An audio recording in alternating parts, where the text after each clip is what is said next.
The Pleasure Squad of Kim Jong-un, which picks virgin schoolgirls to entertain North Korean officials.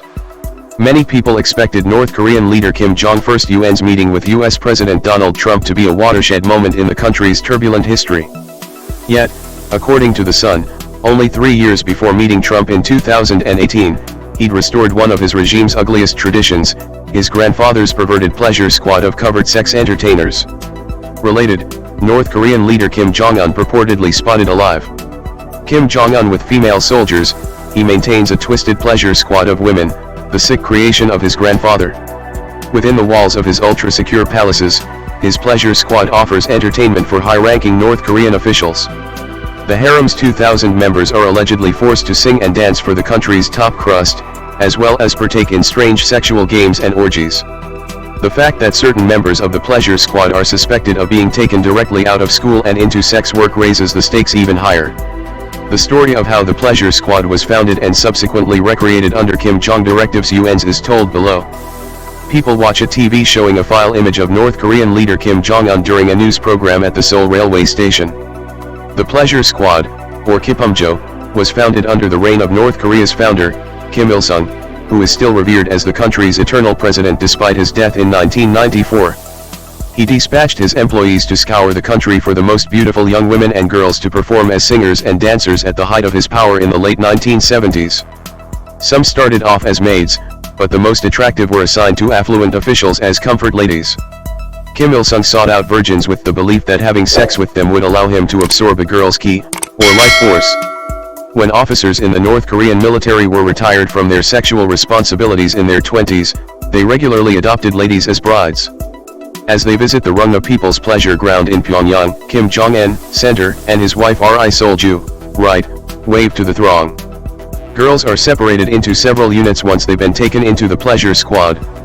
The Manjokjo, a third strand of the pleasure squad, is entrusted with providing sexual services particularly.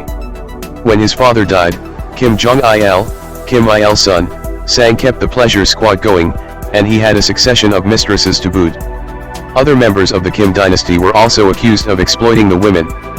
According to Kenji Fujimoto, a sushi chef who worked for the Kims between 1989 and 2001, Kim Jong brother, IL's Jang Song-thaek, allegedly auditioned girls for the dictator during his reign. Girls would have to have sex with Jang Song-thaek first, according to the cook, in order to receive the auditions. He was eventually assassinated by firing squad on the orders of his nephew, Kim Jong-un, because he was considered as a threat to the despot's rule. Kim Jong-un is said to have sex parties with females as young as 13 years old. Only a few details about the pleasure squad's activities have been revealed outside of North Korea's enclaved communist regime. In 2010, Mi Hyang, a woman who claimed to have spent 2 years in Kim Il Pleasure Sung's squad, defected to South Korea. Lee Il-nam, Kim Il nephew, Sung's, referenced the pleasure squad in a memoir he released while living in exile before being assassinated in 1997. Lee reported wild parties at Kim's Pyongyang mansion that lasted until the wee hours of the morning and were centered on booze and sex. North Korean leader Kim Jong-un inspects an air defense unit in the western part of the country. This is thought to be because Kim Jong-un was said to have little trust in anyone in his father's administration, including the women and girls of the pleasure squad. The women who entertained his father knew countless secrets. Toshimitsu Sugemura, a North Korean researcher at Tokyo's Waseda University, told The Telegraph, they have now been obliged to pledge not to reveal any information before being sent back to their hometowns.